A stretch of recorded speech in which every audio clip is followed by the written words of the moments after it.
Welcome again to Mission Live. I'm the MSC Mission Office. And the mission is alive and well. And the mission is ours. I was recently looking at one of our MSC publications from many years ago, the mustard seed, written and published in 1885 as a centenary of the founding of the French mission on Yule Island. Many interesting stories in there. We spoke previously about some of our heroes. Well, these people were heroes. They left their place, their family, they left everything, and they went to a very foreign place, and they lived a hard life. And there are many stories in there which I often refer back to. A sister I worked with when I was a young priest in Papua New Guinea, Sister Simone. She was from Belgium. And she'd been in the mission about 50 years. And I'd been there about 2 years. And I was in charge of the parish. She was a great support and a great missionary. She died in a plane crash going back up to the mountains where she'd spent many years. So we have these great missionaries to look back on, many great stories. We have many good stories now. The mission is alive. There's missionaries out there still going on with the work. One I have contact with from time to time is Sister Rita in South Sudan. He's working hard to put in wells, getting water wells dug, drilled, and pumps and water tanks. Some marvellous things happening there. People getting water. Women are able to make a garden, put vegetables on the table, and to sell what they can.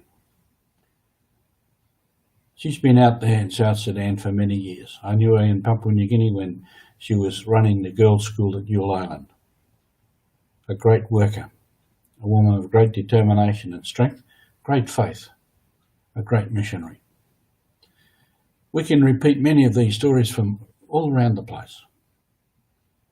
And you might know some people like that, not working in foreign countries, not working in other places, but perhaps down the street, around the corner, in the next suburb, doing great works. Some of our teachers in schools, giving great dedicated service, and at this time with this crisis, perhaps giving greater service, trying harder to find new ways of teaching children.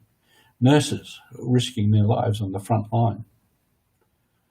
All kinds of people who are doing great works. This is where the mission is.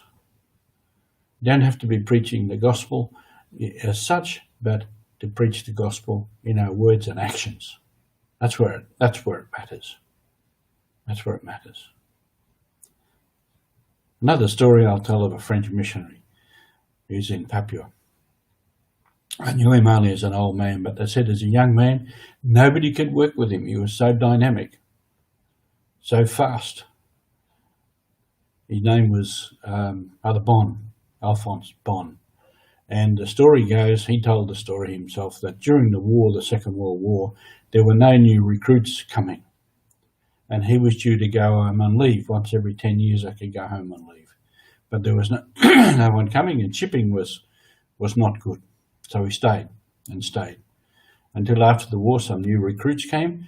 This young priest arrived by horseback into his station up in the mountains. And Bon said, "And who are you?" And he said, "I am here. I'm Father so-and-so. I'm here to replace you." Well, Bon took his hat off, threw it up in the air, went and packed his bag and rode the same horseback down to Yule Island. And he was there until he got too sick to stay and went home and died. A monument of a man, monumental work. So the mission is alive.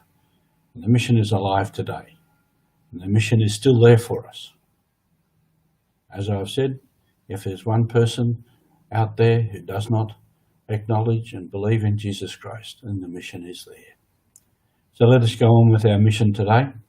Let us go on in the days for the rest of our life to be good Christians, to show the good news by our words and actions. Thanks for listening to Mission Alive. We'll see you again during the week.